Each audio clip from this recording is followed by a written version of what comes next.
Assalamualaikum warahmatullahi wabarakatuh. Waalaikumsalam warahmatullahi wabarakatuh. Alhamdulillahi rabbil alamin wa bihi nasta'in ala umurid dunya waddin. Asyhadu an la ilaha illallah wa asyhadu anna Muhammadan abduhu wa rasuluh.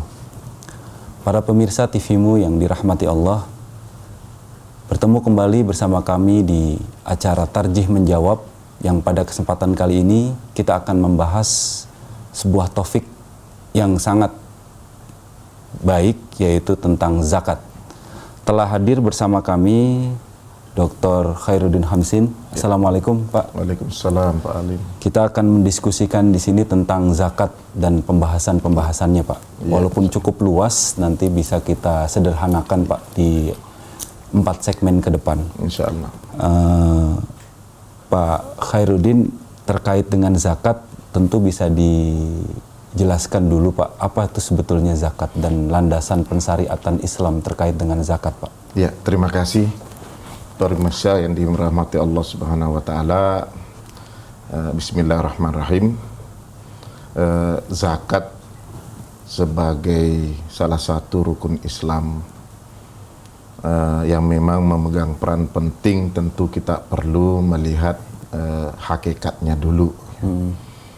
Bahwa secara pengertian luas itu Al-Quran sendiri juga sudah memberikan beberapa sinyal-sinyal pengertian bahwa secara kebahasaan itu dijelaskan dalam surat At-Taubah. Itu ada 2 kata di situ, ada kata zakat dan ada kata sedekah. Ya, yang nanti mungkin kita lihat perbedaannya. Tapi di ayat 103 itu dikatakan Bismillahirrahmanirrahim, husmin amwalihim sadaqah tutahhiruhum wa tuzakkihim. Jadi ayat ini menyebutkan 2 kata, yaitu sedekah dan tuzakkihim, yaitu asal katanya dari zakat, ya, menjadi zakat. Jadi secara kebahasaan sebenarnya zakat itu mempunyai peran di situ adalah mensucikan, tapi dalam kamus-kamus bahasa Arab itu diartikan zakat itu sebagai an-nama, yaitu sesuatu yang tumbuh, sehingga orang menganalisa bahwa orang yang mengeluarkan zakatnya itu tidak akan tidak akan habis hartanya, dan yang dizakati sendiri itu adalah suatu harta yang memang berkembang. Zakat yang harta yang tidak berkembang itu tidak dizakati. Itu yang pertama. Yang kedua, diartikan zakat itu sebagai at-tathhir. At-tathhir, membersihkan. Yang dibersihkan di sini sebenarnya bukan hartanya. Kalau dilihat dari ayat itu bukan hartanya, tapi orang yang memberi zakat, sekalipun di dalam bukunya Ibnu Taimiyah mengatakan bahwa orang yang mengeluarkan zakat itu tidak saja mensucikan orang yang memberikan zakat, tapi termasuk juga mensucikan hartanya. Tapi para fuqaha mengatakan bahwa zakat itu tidak mensucikan harta, dengan pengertian bahwa harta yang memang landasannya didapatkan dari sesuatu yang haram tidak lantas karena dikeluarkan zakatnya menjadi bersih. Itu tidak seperti itu. Bahkan ulama mengatakan bahwa harta yang haram memang tidak wajib untuk dizakati. Seperti itu. Jadi ini secara kebahasaan saja menggambarkan kepada kita bahwa zakat ini memang sangat terkait dengan harta benda. Oleh karena itu para ulama mengatakan zakat ini adalah ibadah maliyah. Ya, ibadah maliyah yaitu ibadah yang terkait dengan harta benda, bukan terkait dengan ibadah badaniyah, ya, tapi memang terkait dengan harta. Nah, itulah dalam pengertian secara istilahnya memang ulama berbagai macam variasi pengertian, tapi kita dapat simpulkan bahwa zakat itu adalah sejumlah harta yang dikeluarkan untuk kepentingan tertentu. Saya kira itu ulama memberikan pengertian seperti itu. Tapi pengertian zakat itu adalah kewajiban yang terkait dengan harta benda untuk mensucikan dan membersihkan yang pemilik harta, karena pada hakikatnya harta itu bukan milik orangnya, tapi harta yang milik Allah yang dititipkan kepada orang itu untuk digunakan. Saya kira itu Pak Alif seperti itu. Kalau ketika dipertanyakan kenapa sih Pak kemudian harus berzakat, artinya begini, tadi juga udah disinggung misalnya, apakah ini terkait juga mungkin ya tentang kepemilikan ya Pak, misalnya kenapa, apa fungsinya kemudian dalam Islam kemudian harus berzakat Pak? Sebenarnya kalau kita melihat fungsi zakat itu ada dua hal yang perlu kita lihat ya. Ada fungsi zakat terkait dengan pemilik harta dan ada fungsi zakat terkait dengan penerima Harta. Zakat itu sendiri. Jadi tapi dalam kajian-kajian modern itu dikatakan bahwa zakat itu sekarang sudah dikategorikan sebagai sumber ekonomi. Nah, yang mungkin dulu kajiannya lebih kepada zakat itu berfungsi sebagai dimensi religi, hanya ajaran agama saja. Kalau kita lihat memang termasuk dalam struktur perundang-undangan yang dibuat di Indonesia dan terakhir perundang-undangan nomor 23 tahun 2011 ini juga masih lebih banyak menyoroti zakat itu dengan fungsi religi. Tapi padahal sebenarnya zakat itu adalah lebih kepada fungsi sosial. Ya, dimensi sosialnya lebih besar daripada dimensi religinya. Kenapa? Karena itu jelas-jelas bahwa zakat itu adalah bagian dari pengentasan orang-orang yang tidak memiliki kemampuan untuk menjadi mampu. Jadi kalau ditanyakan fungsinya apa?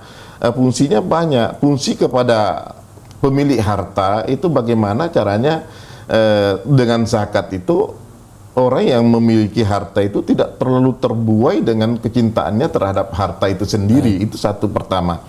Karena kalau cinta kepada harta itu kan tidak ada batasnya. Itu sudah ditegaskan dalam agama kita.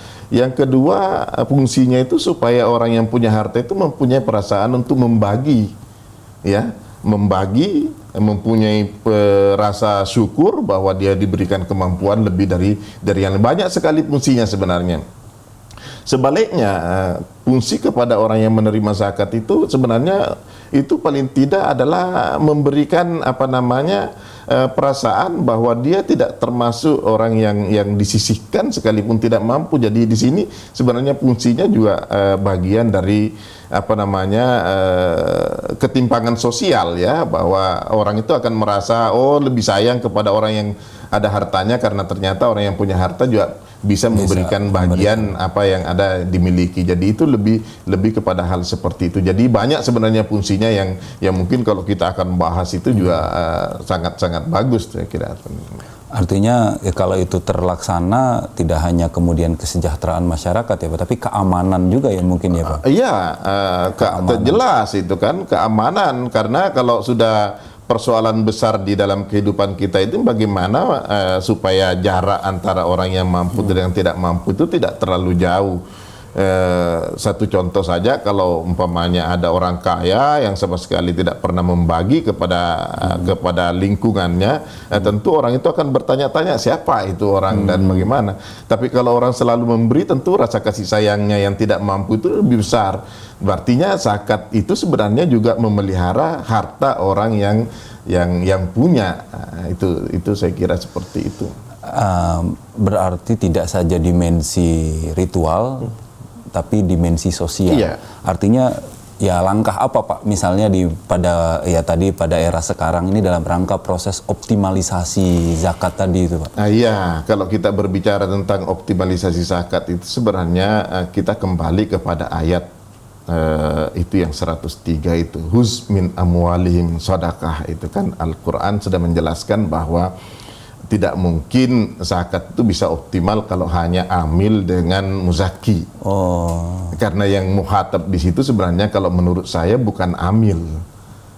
Khuz min amwalihim, tidak mungkin orang bisa mengambil harta itu kalau tidak mempunyai sultah, tidak mempunyai kekuasaan. Jadi di sini kalimat muhatab di sini artinya mestinya itu kekuasaan pemerintah harus terlibat dalam membuat regulasi atau apakah sehingga dia mempunyai kemampuan untuk memaksa kepada orang yang punya itu menyisihkan hartanya diberikan kepada orang yang tidak mampu, karena kalimat perintah di sini adalah bukan hanya kepada amil. Ya mungkin bisa saja kita mengatakan, tapi itu amil juga kalau semena-mena datang meminta mengambil hartanya orang kaya itu kan akan ada persoalan kan. Jadi di sini kita menerjemahkan bahwa kata hus ini adalah muhatabnya itu mestinya as-sulta, adalah penguasa.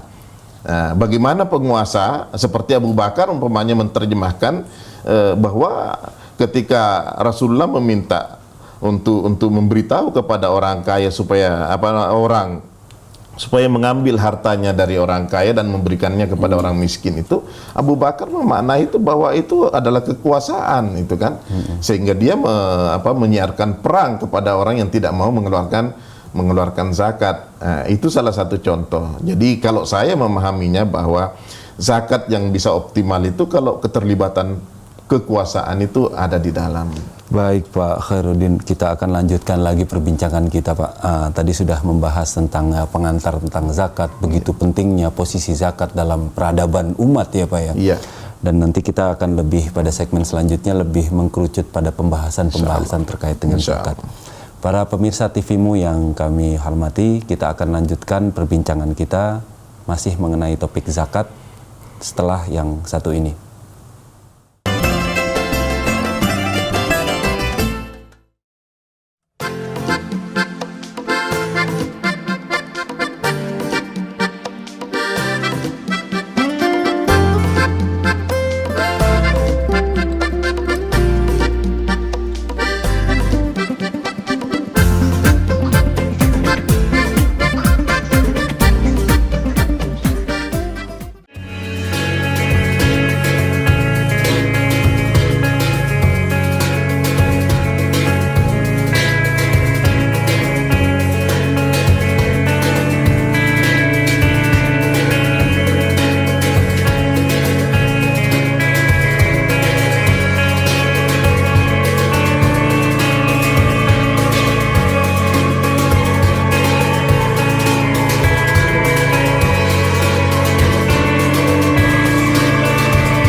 Universitas Ahmad Dahlan adalah perguruan tinggi Muhammadiyah yang unggul dan mampu beradaptasi terhadap perubahan global dan secara berkelanjutan menghasilkan lulusan yang berdaya saing tinggi dan mampu menjaga moral and intellectual integrity dalam kehidupan.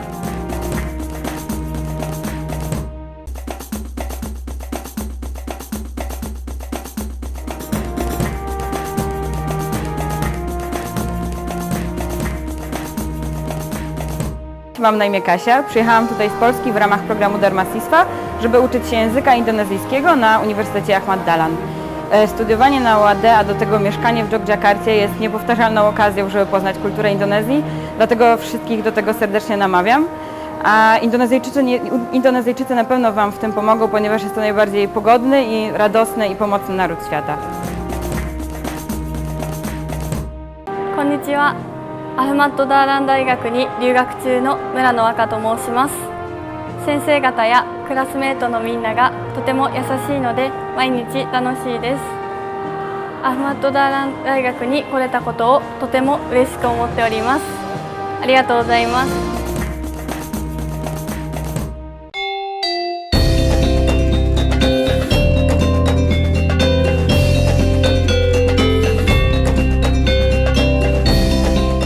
Universitas Ahmad Dahlan, internationally recognized university.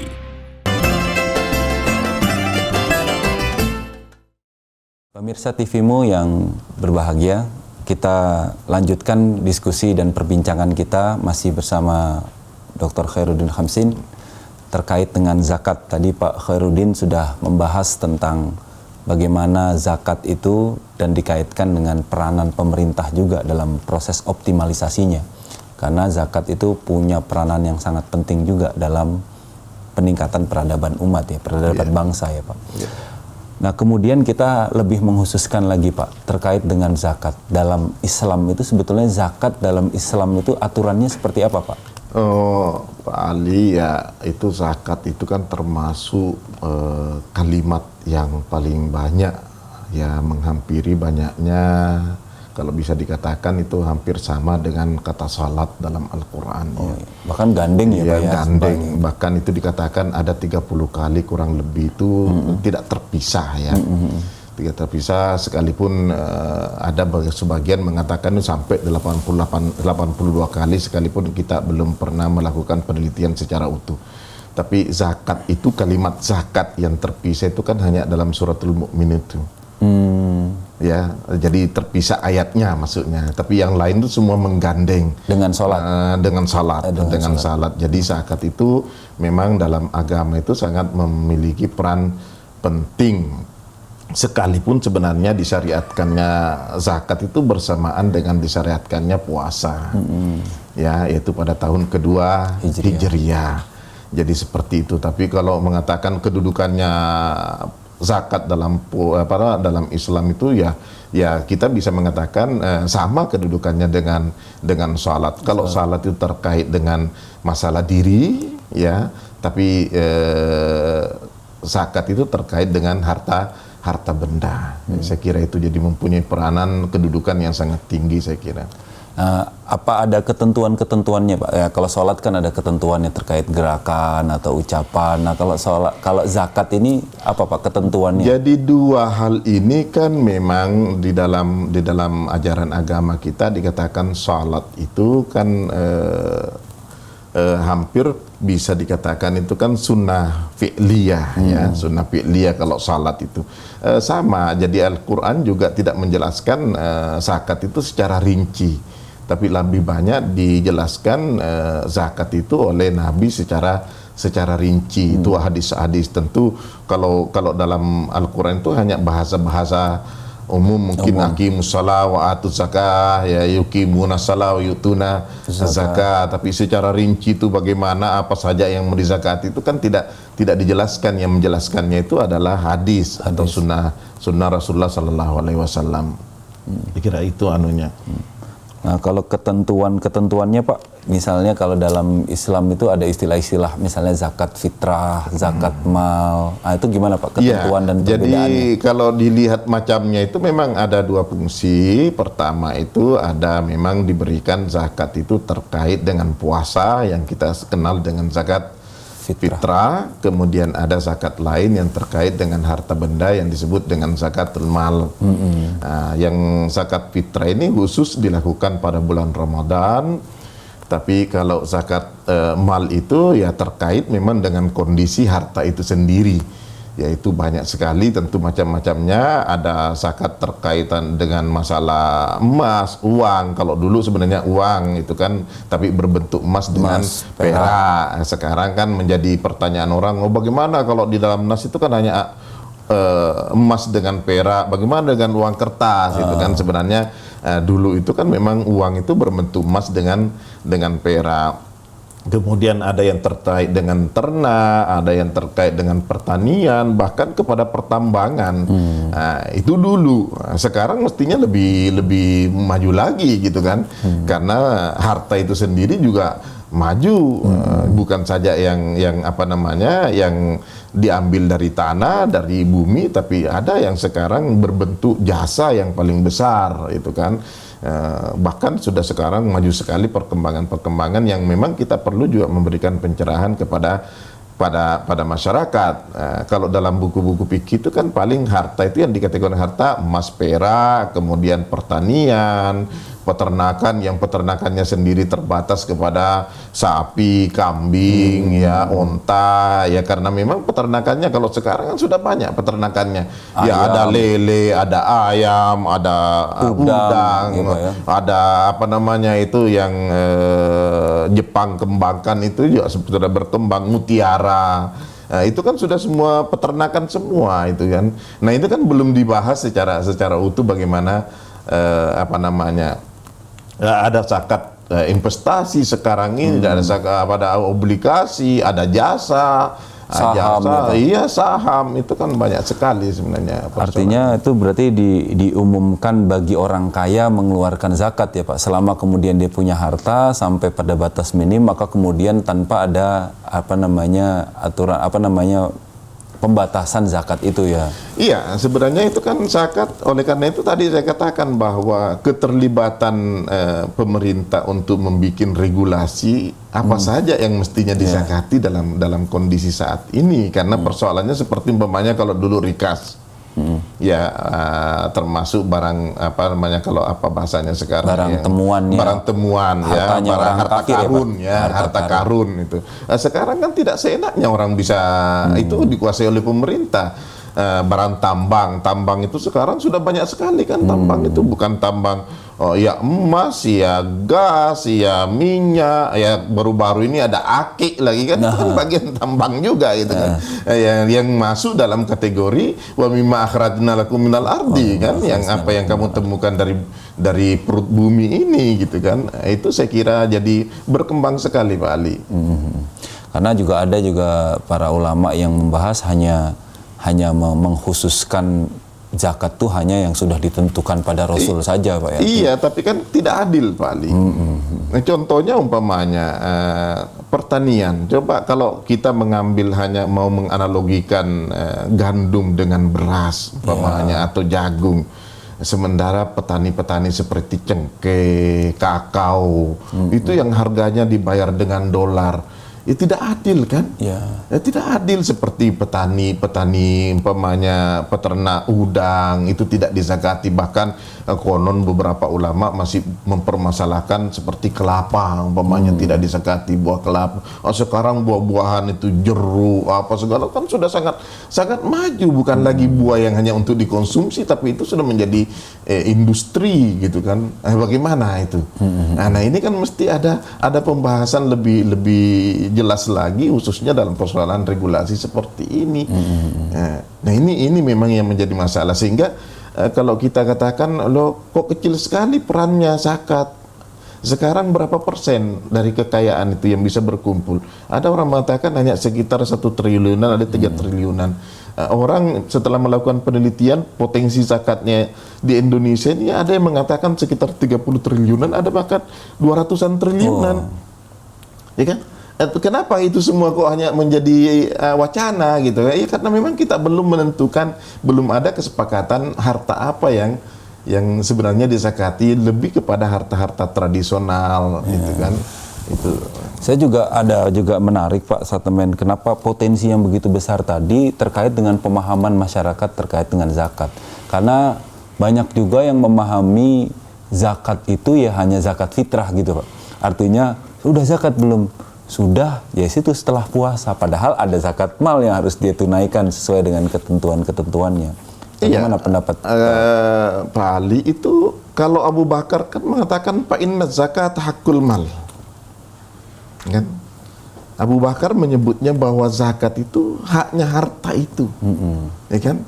Kalau zakat fitrah itu kan terkait dengan puasa, mensucikan orang yang berpuasa dari hal-hal yang kemungkinan ada kesalahan-kesalahan, sehingga batasnya itu dari awal masuk puasa sampai sebelum salat Idul Fitri. Kalau sudah selesai salat Idul Fitri itu bukan zakat fitrah lagi, itu hanya batasnya seperti itu. Tapi zakat yang ada itu kan kalau di dalam Al-Quran kan wa fi amwalikum hakum ma'lum lis-sa'ili. Itu ada 2 kali sebutkan ayat itu. Nah, berarti kan memang ada kewajiban harta itu yang dimasukkan oleh Abu Bakar itu, bahwa harta itu tidak sekedar begitu saja, tapi ada hak orang lain yang ada dalam harta itu yang dikatakan zakat. Itu saya kira perlu. Kenapa tidak sampai kepada masyarakat? Ya memang karena kita memberikan penyuluhan kepada masyarakat itu kan masih sangat tradisional. Apalagi saat ini mungkin efektivitasnya ya pengelola zakat itu seakan-akan zakat itu hanya pada bulan Ramadan. Ya kan? Padahal sebenarnya itu kan hanya untuk memudahkan orang mengukur harta itu cukup 1 tahun atau tidak itu, sehingga mengikutnya pada bulan Ramadan. Sebenarnya ukurannya itu harta itu kan harus berputar 1 tahun istilahnya. 1 tahun bulan Komariah. Iya, bulan Komariah. Nah, orang mengambil bulan Ramadan karena masuk bulan Ramadan seakan-akan itu hanya zakat fitrah, tidak bisa membedakan antara zakat fitrah dengan zakat harta, ya kan? Artinya ya ini menjadi pengetahuan juga untuk para pemirsa, ada zakat nafs ya, ada zakat fitrah nafs, artinya kewajiban bagi setiap orang untuk kemudian melakukannya ya Pak. Saya penting di sini Pak Ali, zakat itu kan tidak terkait dengan taklif. Apakah orang mukallaf atau tidak? Sekalipun ulama mengatakan bahwa anak-anak itu tidak boleh mengeluarkan zakat, tapi saya beranggapan bahwa zakat itu terkait dengan harta. Kalaupun masih anak-anak pemiliknya, tapi hartanya banyak, mestinya dia wajib mengeluarkan zakatnya. Baik Pak, nanti kita akan bahas itu juga Pak, terkait dengan bahwasanya haknya bukan hak jasmaniah ya Pak, bukan tapi maliyah ya Pak ya. Nah, kita akan lanjutkan lagi perbincangan kita. Pemirsa TV-mu yang kami hormati, jangan kemana-mana, tetap di Tarjih Menjawab.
Universitas Ahmad Dahlan adalah perguruan tinggi Muhammadiyah yang unggul dan mampu beradaptasi terhadap perubahan global dan secara berkelanjutan menghasilkan lulusan yang berdaya saing tinggi dan mampu menjaga moral and intellectual integrity dalam kehidupan.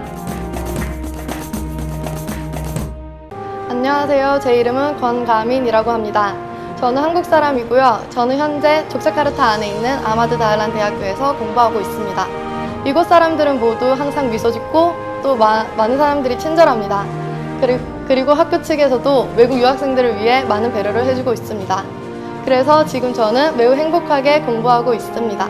감사합니다.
Universitas Ahmad Dahlan, internationally recognized university.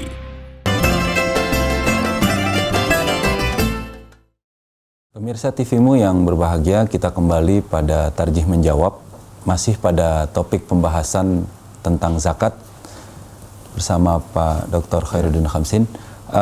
Tadi menarik Pak pada segmen 2 bahwa zakat itu artinya adalah ibadah yang tidak terikat pada badan ya Pak ya. Artinya pada hartanya, termasuk di dalamnya ada 2 tadi. Untuk yang pertama misalnya bisa dijelaskan mengenai itu Pak, terkait dengan zakat fitrah. Ya, kalau zakat fitrah itu sebenarnya memang terkait dengan orang yang berpuasa. Jadi terkait dengan orang yang berpuasa, Rasulullah Sallallahu Alaihi Wasallam mengatakan itu, farada Rasulullah Sallallahu Alaihi Wasallam zakat al-fitr tuhratul lis-saim, ya minal lagwi war rafas wa tu'matul lil masakin. Jadi di sini hadis ini menggambarkan bahwa fungsi zakat fitrah itu memang adalah untuk mensucikan orang yang berpuasa dari berbagai kesalahan-kesalahan, mungkin yang kesalahan itu disengaja atau tidak disengaja. Tapi fungsi kedua itu juga memberi kesempatan kepada orang yang tidak mampu untuk bagaimana dengan zakat itu dia merasakan kemampuan. Orang mengatakan bahwa zakat fitrah itu perannya itu adalah bagaimana melibatkan orang-orang yang tidak punya sama sekali untuk ikut berbahagia pada hari raya itu. Oleh karena itu kan dikatakan bahwa hari raya Idul Fitri itu tidak boleh orang berpuasa. Karena itu hari yang memang hari berbahagia dan mestinya tidak ada orang bisa lapar pada hari itu. Ya, tidak ada orang boleh lapar. Itu fungsi zakat fitrah. Jadi memang zakat fitrah ini sangat terbatas.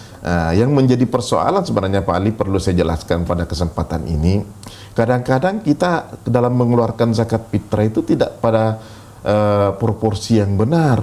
Kita menyerahkan kepada orang tokoh masyarakat, padahal tokoh masyarakat itu tidak segera menyalurkan zakat fitrah itu untuk bagaimana dia berfungsi pada hari raya itu bisa melibatkan orang-orang yang tidak mampu itu ikut berbahagia. Syukurlah sekarang di kota-kota umpamanya ada keterlibatan sekolah dalam masjid itu mengorganisir zakat fitrah itu untuk segera dibagikan, karena kalau hadis ini menjelaskan bahwa 2 fungsi itu. Jadi kita termasuk yang mampu ini, yang berpuasa ini ikut berdosa kalau sampai ada tetangga kita, apalagi ada keluarga kita yang kelaparan pada hari raya Idul Fitri itu kan, karena tidak boleh orang berpuasa lagi pada hari raya itu. Ini fungsi zakat fitrah itu. Jadi zakat fitrah itu memang terkait dengan puasa. Sehingga kalau orang bertanya kapan wajibnya? Ya memang fuqaha itu mengatakan limit akhir yang disebutkan, tapi sebenarnya makin cepat orang membayar zakat fitrah itu akan makin lebih baik semestinya, sehingga orang bisa mendistribusikan lebih awal. Coba bayangkan sekarang toko-toko diskonnya sudah di awal, ya kan, menjelang Lebaran sudah habis yang didiskon itu, sudah laku semua. Orang-orang yang tidak punya duit setelah masuk sudah habis yang didiskon. Apa yang bisa, mau pakaian baru, mau ikut bergembira, tapi kan nanti dapat zakatnya pada hari-hari terakhir yang sudah nggak ada lagi, yang sudah tidak ada lagi gitu kan. Artinya tadi Pak Rudin juga sudah menjawab juga tidak saja harus dengan beras ya Pak ya, dengan uang. Karena orang miskin dulu ya tidak saja dalam arti makan ya Pak ya. Saya lebih mengutamakan bahwa itu lebih baik nilainya, karena distribusinya lebih gampang. Lebih gampang. Kalau beras itu harus melibatkan orang banyak, menakar lagi, apa lagi. Itu kalau nilainya kan gampang kan distribusi. Sangat gampang distribusi gitu kan. Itu karena mestinya kan tugas amil itu menyerahkan, bukan orang yang penerima zakat itu yang datang minta-minta kan. Kita di sekarang ini kan seakan-akan bahwa zakat terus dijemput oleh orang yang berhak. Ngantri-ngantri gitu ya Pak. Ngantri sampai harus ada korban gara-gara uang Rp20.000 itu kan sangat mengenaskan kan. Sangat mestinya itu lebih praktis kalau memang bisa dengan nilai, maka kenapa tidak dengan nilai, lebih gampang. Mungkin kebutuhannya juga macam-macam, bukan hanya beras, tidak hanya beras. Mungkin ada kebutuhan lain. Lebaran kan perlu ada lauknya juga ya Pak ya. Lauk, masa hanya makan beras tidak ada lauknya. Ketupat saja tidak ada sayurnya tidak gitu ada ya, sayurnya. Atau mungkin baju baru dan lain sebagainya. Gitu. Artinya proses perayaan. Saya kira masalahnya lebih banyak kalau nilainya yang dibagikan daripada apalagi sekarang kan sudah dikonversi ya, yang ukurannya sa'an minta marid itu diartikan 2,17 kilogram, lantas diakumulasi menjadi 2,5 kilogram. Sekarang sudah ambil rata-rata harga beras itu 10.000 ya menjadi 25.000, itu kan lebih gampang gitu. Baik Pak. Nah, terkait dengan aturan zakat mal itu Pak, terkait juga kemudian tadi dibilang bahwasanya ini kewajiban harta. Artinya termasuk juga ada orang-orang yang misalnya juga salah juga, misalnya anak kecil atau bahkan kemudian orang yang orang yang Iya, saya tadi sudah mengatakan bahwa zakat itu tidak terkait dengan badan, tapi terkait dengan hartanya. Abu Bakar menyebutnya itu haknya harta itu. Oleh karena itu kewajiban zakat itu bagi orang yang sudah memenuhi nisabnya dan sudah berputar 1 tahun, ya. Pada umumnya karena itu kan menjadi perdebatan bagaimana sebenarnya uang sudah berputar 1 tahun dan itu uang bukan uang yang dibutuhkan, itu uang lebih. Ya kan, itu yang dikatakan ziyadah, itu uang lebih, maka itu sudah dimakan zakat. Oleh karena itu Rasulullah mengatakan dalam salah satu hadisnya, ittajiru fi amwalil yatama hatta la ta'kuluhaz zakah. Putarlah harta anak yatim yang ada itu menjadi modal sehingga tidak digerogoti oleh zakat. Nah, hadis ini kan menggambarkan Pak Ali bahwa bukan orang yang dewasa saja yang wajib zakat. Baik. Ya kan, amwalul yatama itu pada umumnya yatama yang dimaksud di sini kan anak ada kecil. orang yang belum mampu menguasai hartanya. Nah, itu kan orang yang ada walinya itu. Nah, mestinya anak kecil pun kalau mempunyai harta warisan yang banyak, harta yang kaya raya, itu mestinya sudah wajib zakat. Nah, ini saya katakan regulasinya itu mana gitu kan. Apakah kewenangannya amil menjemput harta-harta seperti itu? Nah, itu kan mestinya ada kewajiban. Ini juga harus disampaikan kepada masyarakat bahwa orang yang sudah mempunyai harta lebih dari nisabnya, lebih dari kadar yang wajib, yang artinya menjadi kebutuhannya, itu kalau kita ukur itu kan 85 gram Pak Ali, ya. Jadi mi'atai dinar itu diartikan 85 konversi gram. pada Ya gram emas dikonversi ya, dengan Pak? harga emas sekarang berapa? Ya. Kalau tidak salah itu antara 45 sampai 50 juta lah mungkin Ya. sekarang ya. Ukurannya harta itu ngendap, tidak diapa-apain, tidak menjadi kebutuhan, itu mestinya sudah harus dikeluarkan zakatnya. Nah, kan banyak anak-anak itu yang mempunyai harta sudah di rekeningnya sudah puluhan juta, ratusan juta, ya mestinya kan juga wajib mengeluarkan. Apalagi orang yang sudah dewasa, anak saja sudah wajib, apalagi yang dewasa.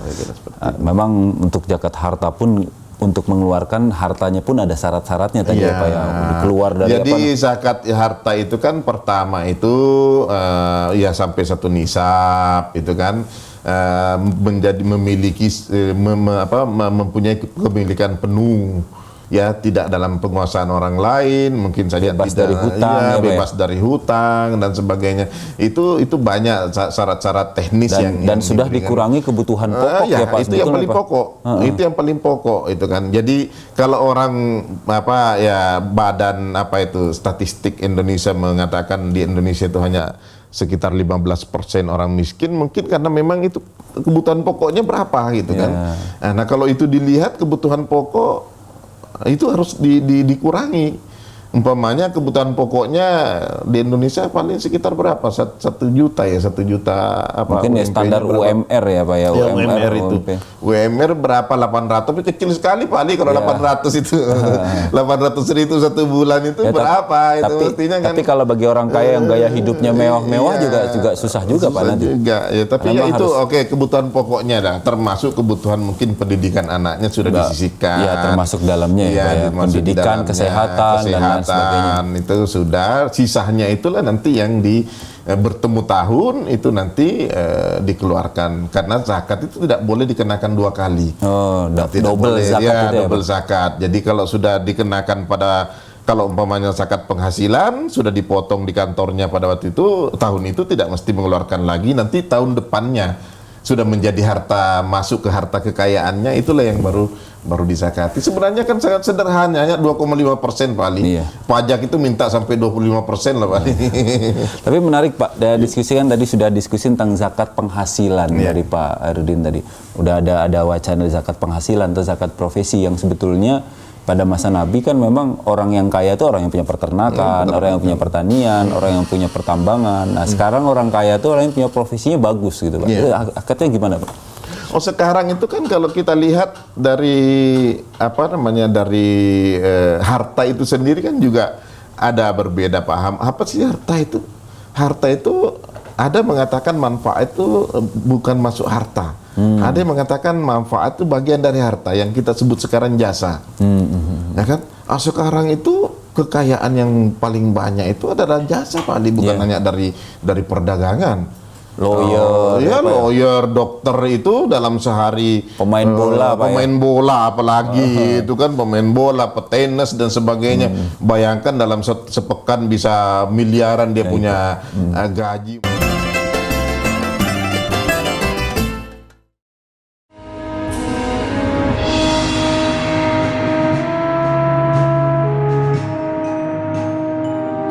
Universitas Ahmad Dahlan adalah perguruan tinggi Muhammadiyah yang unggul dan mampu beradaptasi terhadap perubahan global dan secara berkelanjutan menghasilkan lulusan yang berdaya saing tinggi dan mampu menjaga moral and intellectual integrity dalam kehidupan.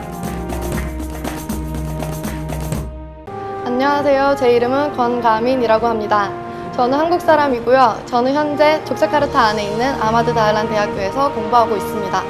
이곳 사람들은 모두 항상 미소 짓고 또 많은 사람들이 친절합니다.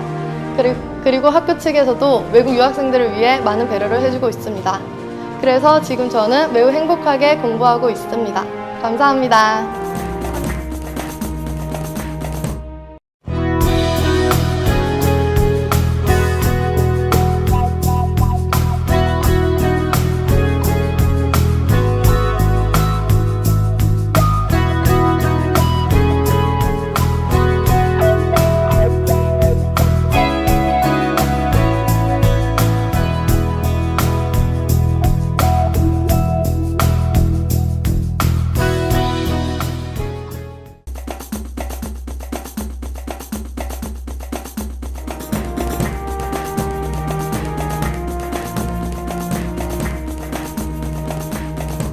Mam na imię Kasia. Przyjechałam tutaj z Polski w ramach programu Darmasisfa, żeby uczyć się języka indonezyjskiego na Uniwersytecie Ahmad Dahlan.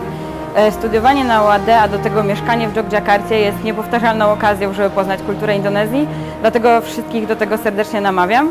A Indonezyjczycy na pewno Wam w tym pomogą, ponieważ jest to najbardziej pogodny i radosny i pomocny naród świata.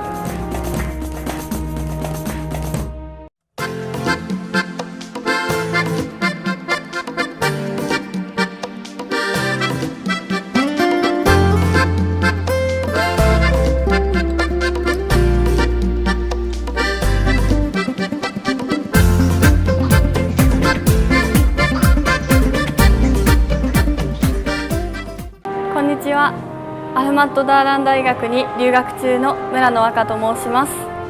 先生方やクラスメートのみんながとても優しいので毎日楽しいです。アフマッドダーラン大学に来れたことをとても嬉しく思っております。ありがとうございます。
Universitas Ahmad Dahlan, internationally recognized university.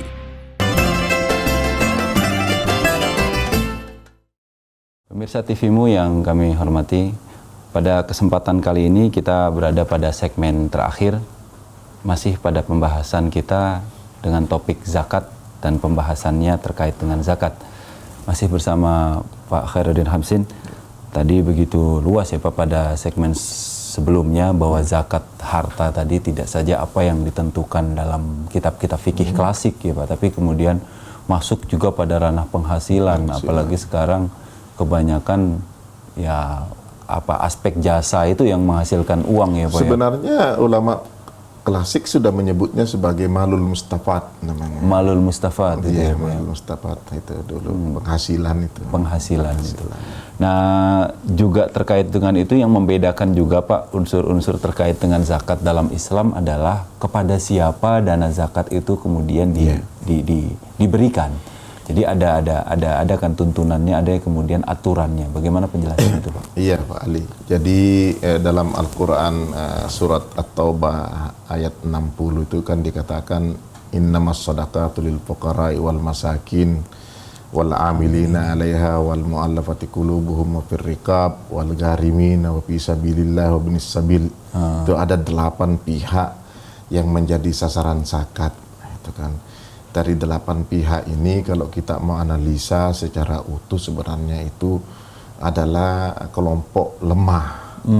Semua itu kelompok lemah. Al-fuqara wal masakin ini adalah orang yang fakir miskin kalau kita sudah menyebutkan satu kata ya.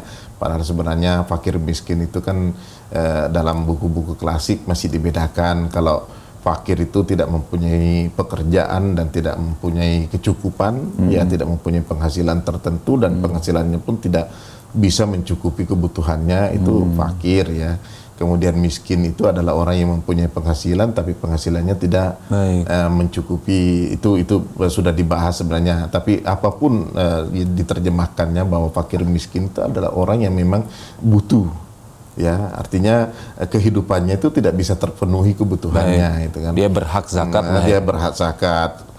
Yang ada agak sedikit bisa dikatakan mungkin ada orang kayanya di dalam itu wal amilin, organizernya, pihak-pihak yang bertanggung jawab untuk mengorganisir zakat itu.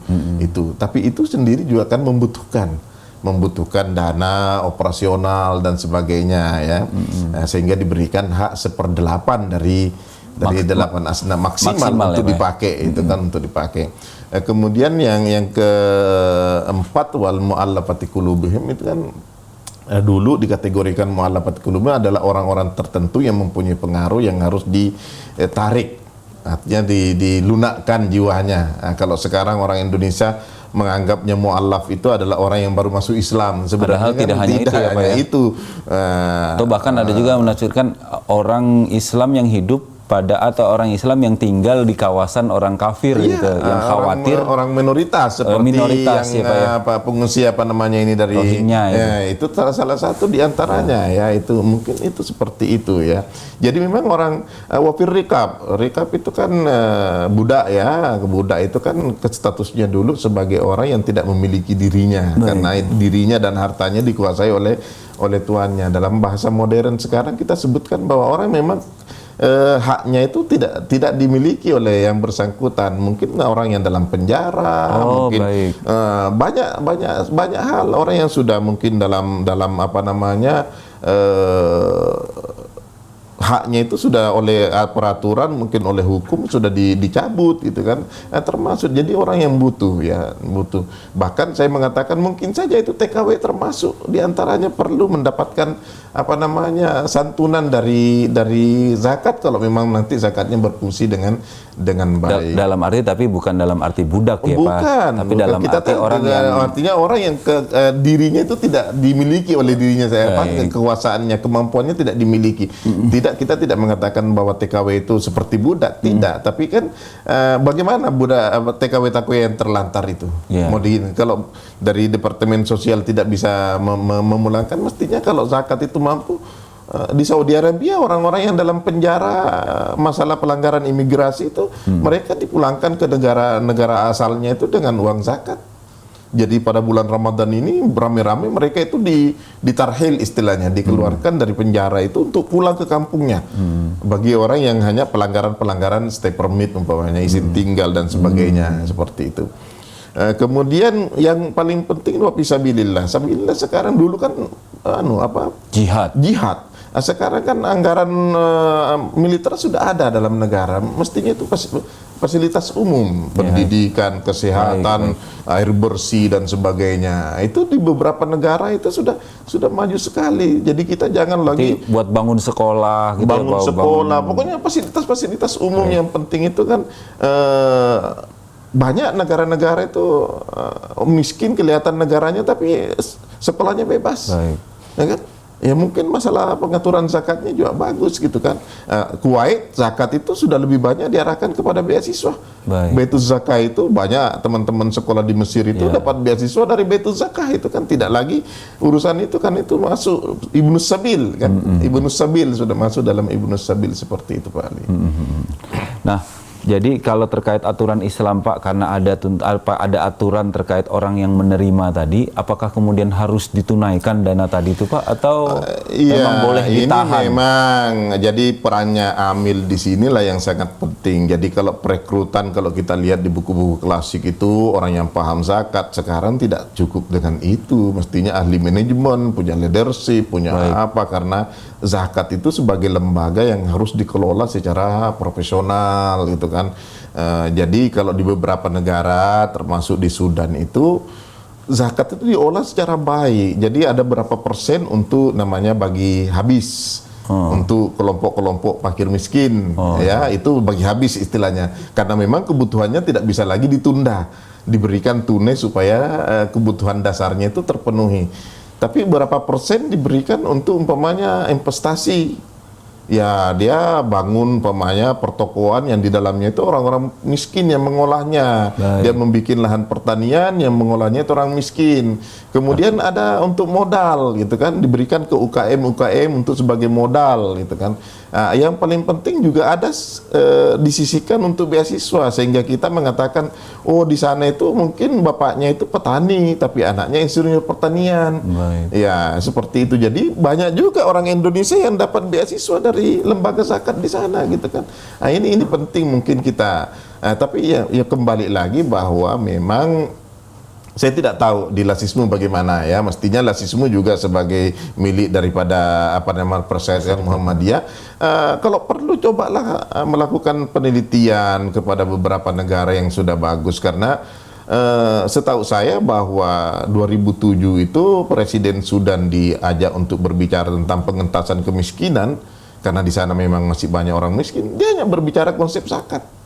Bagaimana zakat itu mampu melakukan pengentasan. Dengan zakat itu bagian dari solusi Islam. Solusi Islam. Bahkan sebenarnya dalam agama dalam perbankan syariah sekarang itu zakat sudah dijadikan sebagai sumber harta, sumber ekonomi. Jadi bukan lagi bahwa itu hanya untuk ya dibagi 20.000 dan sebagainya, tidak seperti itu. Sudah menjadi sumber ekonomi karena itu penting. Ya menarik Pak, artinya sudah ada tadi landasan untuk membagi, untuk diinvest, untuk tidak saja kemudian dikasih secara konsumtif, tapi kemudian produksi ya, ya. Artinya untuk berarti ada fatwa yang kemudian juga menarik untuk kita perbincangkan terkait dengan investasi harta zakat ya. Tapi selama kemudian tidak menahan dalam arti terbengkalainya 8 asnaf yang kemudian tadi ya Pak ya. Jadi memang harus ada prioritas. Sengaja menahan sekarang tahun ini tidak dikasih, tapi nanti aja 10 tahun kemudian untuk tambah besar dananya atau melipat gandakan Tidak bisa Pak Ali, harus memang amil ini sendiri juga kan tidak pasif.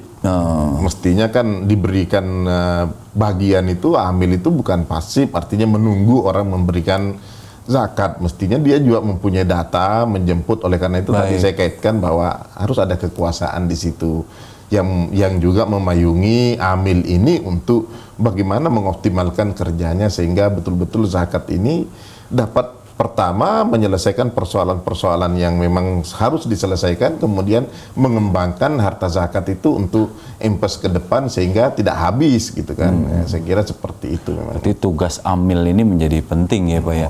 Tidak saja kemudian dia duduk di ruangan AC menerima ini yang mau zakat hanya sekian persen, atau jangan-jangan ya lembaga-lembaga amil kita karena memang kurang daya gedornya terkait itu yang dengan mungkin ya, memang sampai sekarang ini lembaga zakat itu sendiri belum mengambil hati masyarakat secara utuh ya. Kenapa? Karena memang belum menunjukkan peran yang aktif. Saya pikir kalau itu sudah berperan dengan baik, potensi yang dikatakan apakah itu puluhan triliun atau itu ratusan triliun, karena kami percaya Ahmad Syauqi Panjari, salah satu peneliti di Mesir itu pernah menantang pemerintah Mesir kalau memang pemerintah Mesir serius dalam jangka 5 tahun itu zakat itu tidak hanya berperan untuk mengentaskan kemiskinan tapi mampu terlibat membayar utang negara. Nah itu kan ada ini penelitian yang dilakukan. Nah apalagi kita yang mayoritas umat Islam, nah, tentu